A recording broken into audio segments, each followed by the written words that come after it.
जब भाजपा के साथ रहते हैं तो नीतीश कुमार विकास पुरुष हो जाते हैं, और महागठबंधन की तरफ आ जाते हैं तो वही नीतीश कुमार विनाश पुरुष हो जाते हैं। ये बिहार की जनता को समझना होगा, राज किसी का ताज किसी का। बैकवर्ड के माथे पर ताज पहना दिया गया है नीतीश कुमार के, वोट बैंक हंसके नहीं। महागठबंधन में एक ही उम्मीदवार है, फेस है वो तेजस्वी यादव है। भाड़ा पर गाड़ी तो एक बराती जाता है जो 500 गाड़ी का, शादी ब्याह होता है। बात बोल रहे हैं। अरे भाई, एक शादी ब्याह लोग करता है जो 500 गाड़ी बराती लेके जाता है। तो बेला में जो चुनाव टिकट दिए वो कैंडिडेट का वोट था, जन सुराज का वोट नहीं था। इमामगंज में जितेंद्र पासवान जो वोट लाए, और निर्दलीय भी लोग चुनाव लड़ते तो उससे ज्यादा वोट लाते। शांत किशोर जी का वोट बैंक हमको नजर नहीं आ रहा है कि किसी वर्ग का जुड़ा हुआ है। प्रणाम, आप देख रहे हैं बिहार डेली हेडलाइंस। मैं प्रेमचंद कुमार। कल ही जनसुराज की ओर से प्रशांत किशोर ने गांधी मैदान पटना में विशाल रैली का संबोधन किए। भले जनता नहीं जुट पाए, पर उनका 5 लाख लोगों की आने के अनुमान थी, पर लोग तो नहीं पहुंच पाए। प्रशांत किशोर की रैली में आज पब्लिक से ज्यादा गाड़ी संख्या देखा गया। तो हमारे साथ बात करने के लिए खास मेहमान, एक उभरता हुआ सितारा, युवाओं का चहेता, जो समाज में लगातार बने हुए रहते हैं, दुख और सुख में हर समय युवा के बीच रहते हैं। हमारे साथ बात करने के लिए नागेंद्र यादव मौजूद है, जो अपनी बातों को निखरता से रखते हैं। सबसे पहले तो आपको स्वागत है। आपको बहुत बहुत बधाई। आपके चैनल के माध्यम के सभी माध्यम से मैं आपको तमाम बिहार के जनता वासियों को मैं बधाई देना चाहता हूं। आप लगातार गया लोकसभा में आने वाले विधानसभा 4-5 विधानसभा सीट ऐसी सीट है जहां आप लगातार अपने पूरी ताकत के साथ पार्टी को मदद करते हैं। चाहे बोधगया हो जाए, चाहे सिरघाटी हो जाए, चाहे बाराचट्टी हो जाए, चाहे इमामगंज हो जाए, या ऐसी विधानसभा सीट है जो आप लगातार कहीं ना कहीं विधायक को मदद करते हैं और जनता के बीच में जाते हैं। तो क्या इस वर्ष जो 2025 विधानसभा का चुनाव होने जा रहा है, किस पार्टी को मदद करेंगे, और सरकार रहेगी या फिर सरकार बदलेगी? देखिए, चुनाव आ रही है, बहुत नजदीक चुनाव विधानसभा होने वाले 2025 में। ये बहुत कई टक्कर होने जा रही है महागठबंधन और एनडीए के बीच में। ये कहना नामुमकिन है कि किसकी सरकार बनेगी। जैसे वक्फ बोर्ड का जो मामला है, SC/ST का जो मामला सरकार जो दिए हैं, कानून में सुधार लाए हैं कि ये सब चलते बहुत ऐसे मुद्दा है जो पब्लिक का माहौल बनता बिगड़ता नजर आ रहा है। किसी पक्ष में बन रहा है, किसी में बिगड़ रहा है। इसलिए कहना मुश्किल है कि किसकी सरकार बनेगी। चुनाव बहुत कई टक्कर है, कुछ भी हो सकता है। आप महागठबंधन एनडीए की बात कर रहे हैं, एक तरफ जनसुराज भी अपनी पूरी ताकत झोंक रख दी है, तीसरा मोर्चा भी तैयार है। क्या कहिएगा जनसुराज प्रशांत किशोर के बारे में? देखिए, जनसुराज प्रशांत किशोर के बारे में जितना हम जानते हैं, इनका जन आधार वोट बैंक हमको नजर नहीं आ रहा है। ये व्यक्तिगत, ये पहले एनडीए के लिए भी काम किए हैं पर्सनल रूप में, फिर नीतीश कुमार जी के लिए भी मैनेजमेंट का काम करते थे। अब ये अपना पार्टी बनाए हैं।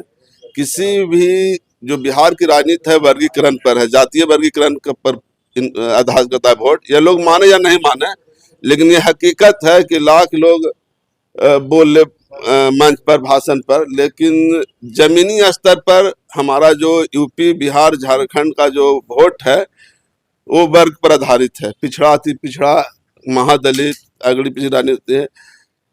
इसमें कहीं भी जमीनी स्तर पर प्रशांत किशोर जी का वोट बैंक हमको नजर नहीं आ रहा है कि किसी वर्ग का जुड़ा हुआ है। कोई भी लोग वोट मोदी जी के नाम पर, वोट एनडीए के जो भी समर्थक हैं, जिस वर्ग के लोग हैं, वो मोदी जी को देते हैं। मोदी जी सहयोगी दल कांग्रेस हो गए, इनके साथ सहयोग है। इनका तो कहीं वोट बैंक हमको नजर नहीं आ रहा है। जहाँ भी कैंडिडेट से कि एक सवाल आता है बेला में लड़े, तो बेला में जो चुनाव टिकट दिए वो कैंडिडेट का वोट था, जन सुराज का वोट नहीं था। इमामगंज में जितेंद्र पासवान जो वोट लाए, और निर्दलीय भी लोग चुनाव लड़ते तो उससे ज्यादा वोट लाते। निर्दलीय में पप्पू यादव जीत गए। हाँ, अमजद हसन भी वहां भी लाए, चुनाव पिछला बार भी लड़े थे। वो लेते हैं, वो क्षेत्रीय कैंडिडेट का वोट बनाते हैं। जमीन पर जहां भी हम लोग, आप भी समाज में घूमते हैं, जहां भी हम लोग बैठते हैं, किसी भी खास उनके दल में जो बना जो प्रशांत किशोर जी के अलावा कोई बड़ा फिगर कार्यकर्ता तक नजर नहीं आता है कि जिनको लोग जाने कि हाँ ये इनका कार्यकर्ता है। तो जन स्वराज को तो काफी गाड़ी की संख्या कल पटना में देखा गया और काफी भीड़ भी रहा। अब गाड़ी कहाँ से आया, भाड़ा पर गाड़ी तो एक एक बराती जाता है जो 500 गाड़ी का जो शादी ब्याह होता है। बड़ी बात बोल रहे हैं। अरे भाई एक शादी ब्याह लोग करता है जो 500 गाड़ी बराती लेके जाता है, तो वो गाड़ी क्या वो बराती लोग सब परिवार रहते हैं, वो भाड़ा पर गाड़ी कर लेते हैं। हम कहीं ना कहीं कहना है कि प्रशांत किशोर गाड़ी तो नहीं, पब्लिक यदि उनका यदि गया है तो समझिए कि उनका जनाधार में बढ़ोतरी हो रही है। गाड़ी दे के किसी का वोट बैंक का आंकड़ा लगाना मेरे नजरिए से नहीं समझ में आता है कि वोट बैंक है। तो प्रशांत किशोर तो कल कह रहे थे कि मुझे प्रशासन के द्वारा 2 लाख पब्लिक को रोक दिया गया। पब्लिक आए नहीं गांधी मैदान में जो माफी मांग रहे थे जनता से। वो तो देखा जाए, भीड़ ने हमको तो जो आप लोग सभी चैनल पर भीड़ देखे तो हमको तो भीड़ नहीं दिखाई दिया। मीडिया के भी जितना भी चैनल पे हम लोग भीड़ भाड़ देखे, हम लोग तो गए नहीं थे कि दिखाई दिया भीड़ हमको। कुछ आदमी तो भीड़ भाड़ में है ये थे, और जो खाली नहीं है तो ठीक है। जैसे कि महागठबंधन का रैली होता है, एनडीए का रैली, तो मांझी जी भी रैली किए तो फील्ड में भीड़ में रोड में दिखाई दिया पब्लिक, लेकिन इनका तो न रोड में दिखाई दिया न वहां दिया। जो जितना हजार की संख्या रहे, जितना भी संख्या रहे, हमको तो वैसा नहीं दिखाई दिया मीडिया के माध्यम से। कहीं ना कहीं कहना सुपर फ्लॉप रहा उनका कार्यक्रम। देखिए सुपर फ्लॉप ने भीड़ नहीं गया तो आपको जैसे मान लीजिए जितना जैसे भीड़ कब जाएगा, तो क्या कैडर आप इस बात समझिए, जो भीड़ रहेगा आपका कार्यकर्ता रहेगा। अभी जन स्वराज जो हम लोग समझ रहे हैं, जो हम लोग चर्चा आवाम करते हैं बैठते हैं, अभी वो कार्यकर्ता बना रहे हैं। अभी कार्यकर्ता तो बढ़िया से होवे नहीं किया तो वोट कहाँ से मिलेगा, वोट कहाँ से बनेगा। प्रशांत किशोर जी बोले बना रहे हैं, प्रशांत किशोर जी बोले हैं कि 10 दिन के बाद हर एक प्रखंड में घूम घूम के और 2025 विधानसभा में पूरी सीट जीतकर सरकार बनाएंगे। तो बढ़िया उनका मेहनत रंग लगा दी, पब्लिक जुटेगा, पब्लिक का मूवमेंट अभी भी हो सकता है बढ़िया। अब भी के हिसाब से तो नजर नहीं आ रहा जो हम लोग तेजस्वी यादव मुख्यमंत्री बनने की दावेदारी पेश करेंगे। वो तो घोषणा कर ही नहीं दिए हैं। तेजस्वी यादव तो महागठबंधन के उम्मीदवार है ही, सीएम का तो है ही है। इसमें फिलहाल कुछ सीट बंटवारे के लिए कांग्रेस जो है ऐसे कह रही है कि चुनाव के बाद सीएम फेस के तय होगा। उनका कहना, कांग्रेस में सीएम फेस का है चेहरा, कांग्रेस में सीएम फेस का है चेहरा। महागठबंधन में एक ही उम्मीदवार है जो फेस है, वो तेजस्वी यादव है।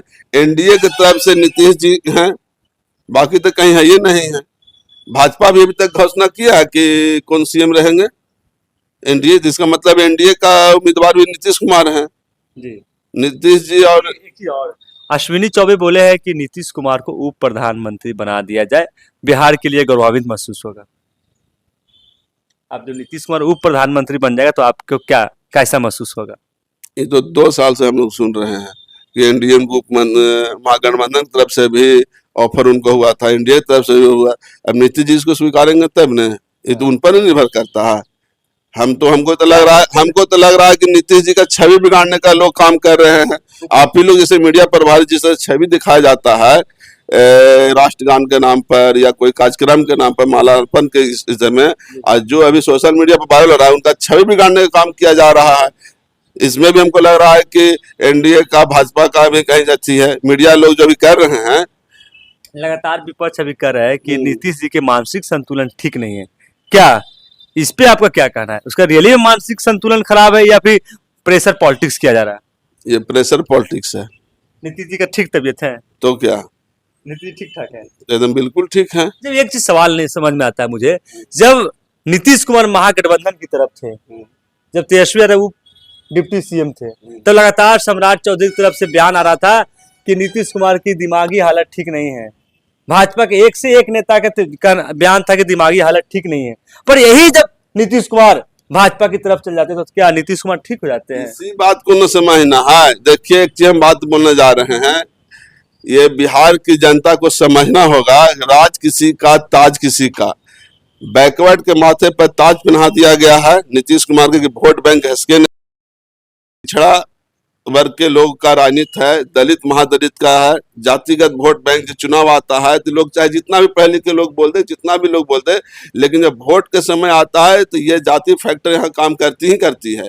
इसी तजुर्बे से नीतीश कुमार का जो सीएम बनाए गए हैं, एनडीए भाजपा ने सिर्फ वोट बैंक के लिए बनाया गया है कि ये हमारे इनके साथ कोयली कुर्मी का 5% वोट है, वो घिसके नहीं, और मानसिक संतुलन उनको बिगाड़ने का जो इमेज खराब करने के भी जो चाल रचा गया है, ये भी भाजपा का ही साजिश है, ताकि वोट बैंक खिसके नहीं, और वोट बैंक भाजपा के साथ भी सीएम भी नहीं बने नीतीश कुमार कि अयोग्य हो गए मानसिक रूप से, और हम अपना सीएम दावेदारी कर दें।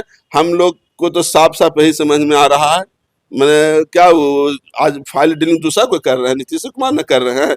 15 साल जब भाजपा के साथ रहते हैं तो नीतीश कुमार विकास पुरुष हो जाते हैं, और महागठबंधन की तरफ आ जाते हैं तो वही नीतीश कुमार विनाश पुरुष हो जाते हैं। ये पब्लिक बुड़बक है। कहीं ना कहीं आपको कहना है कि नीतीश कुमार के साथ भाजपा छल कर रही है? बिल्कुल छल कर रही है। उनको तो लोग, नीतीश कुमार सीएम हैं, लेकिन वो तो पिछड़े वर्ग से ही नहीं आते हैं। रिमोट कहीं और है। रिमोट में जाने वाले नहीं हैं, लेकिन हैंडल उनको किया ज्यादा प्रेशर पॉलिटिक्स उन पर भाजपा बनाती है, इसमें कहीं कोई दुमत नहीं है। तो क्या आपको लग रहा है, अंतिम प्रश्न, क्या नीतीश कुमार मुख्यमंत्री बने रहेंगे? नीतीश कुमार तो जनता ने तय करेगी वोट। हम बार बार आपको बताना कि कड़ी टक्कर है, वो तो जिस गठबंधन जिस दल की जितनी सीट आएगी वो तय करेगी। लड़ाई बहुत टक्कर की है, महागठबंधन भी बहुत मजबूत स्थिति में है और एनडीए भी मजबूत स्थिति में है। इसलिए कहना जी कोई कहते हैं कि फलाना सरकार बन जाएगा तो ये बड़ा बड़ा बोल होगा। देखिए, एक तरफ कहीं ना कहीं जो जनसुराज जो पार्टी का स्थापना किया है प्रशांत किशोर, ये फेल्यूर दिखते हुए आ रहा है, क्योंकि लगातार जो है से लोगों ने सपोर्ट जितना महागठबंधन और एनडीए को कर रहा है उतना जनसुराज के नहीं कर रहा है, क्योंकि इस वर्ष 2025 विधानसभा चुनाव दो ही पार्टी में टक्कर होने जा रही है, एनडीए और महागठबंधन। हमारे साथ बात कर रहे थे नगेंद्र यादव, जो लगातार अपनी बातों को रख रहे थे।